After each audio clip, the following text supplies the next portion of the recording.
I came to Austin for my internship in 1987, I knew I wasn't going to stay in Texas. And I had no idea that I would have any impact at all on the city of Austin and their motto. And then I met this guy, and we dated, and I moved in with him. And I said, I'm not taking a job in Texas. And then I took a job in Austin, and a couple of months later we were married. And it was great. I started to really like Austin and even to like Texas. We lived in Clarksville. We had a lot of friends, great parties that went into the early morning hours. One night a blow-up penguin ended up on the roof, but we got it down.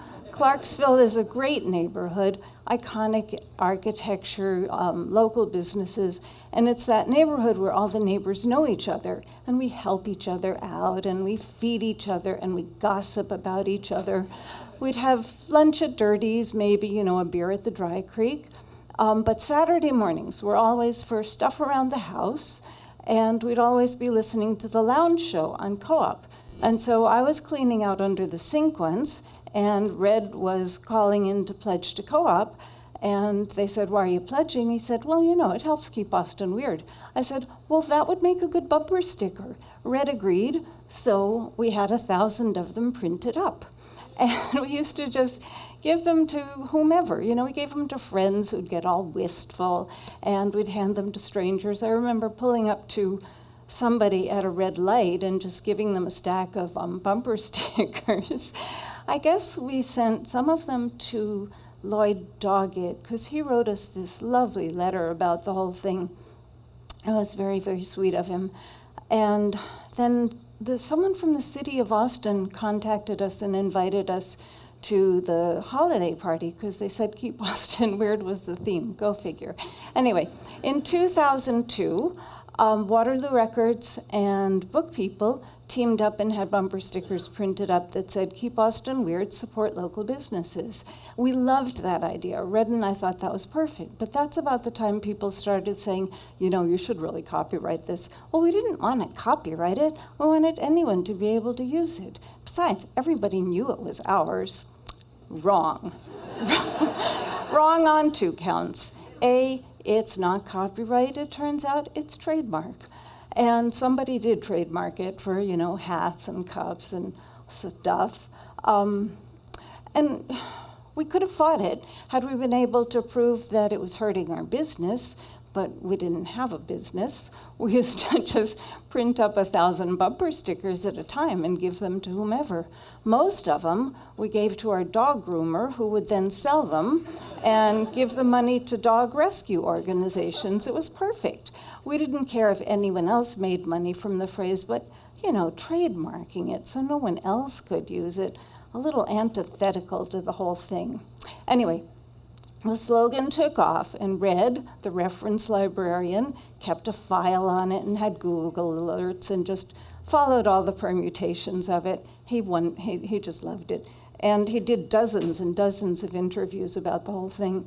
So his name became so well associated with the phrase that Mayor Lee Leffingwell had December 23rd, 2014, named as Red Wasenick Day in Austin. And we had a great celebration at Now's Drugs with a Festivus pole in the middle of the table. Then Schiffer Publishing contacted Red and asked him if he'd like to write a book. He was actually a really gifted writer, and so he did. He wrote first one, and then a few years later the other. I helped out on the first book, but after having to argue that, yes, I did deserve a photo credit for the photos, I refused to take part in the second one at all. But he did a great job with it. And the truth was, I was just as happy to turn everything over to him, because he just cared way more passionately about it than I did. It just made him really happy. And so I only used it when it was convenient. I always kept a stack of bumper stickers in my lab to give to my students. And one night, Red and I were walking, and we saw this perfectly restored 1939 Mercury. Red was drooling, so we walked over, and just as we got to the car, the guy was getting into his car, to take off, and I yelled, "Hey, would you give my husband a ride in your car? He came up with Keep Austin Weird." And they became really good friends, so much so that the man now has an altar to Red in his office. And the reason he has an altar to Red is that Red died suddenly and unexpectedly just before the city shut down for the pandemic. But he's remembered.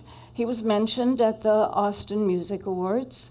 The Chronicle did an obituary about him. There's a scholarship in his name at ACC, and his archive is at the Austin History Center. I don't think so much about Keep Austin Weird, I just don't. People send me stuff when it's in the news, and that happens a lot lately.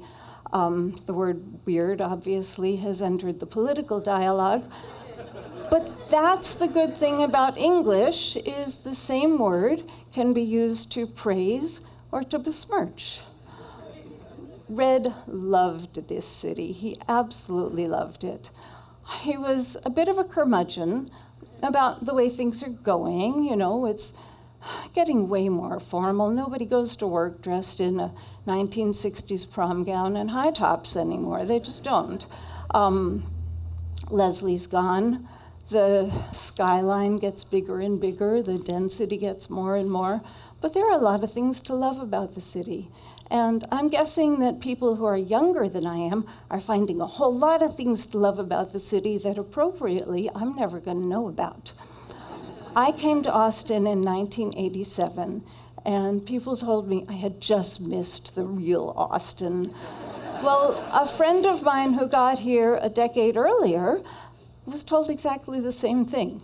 I think that every new transplant is given the same sad assessment of what the city is, and yet people keep finding their own way and finding new weird things for them. Thank you. And thank you, Billy.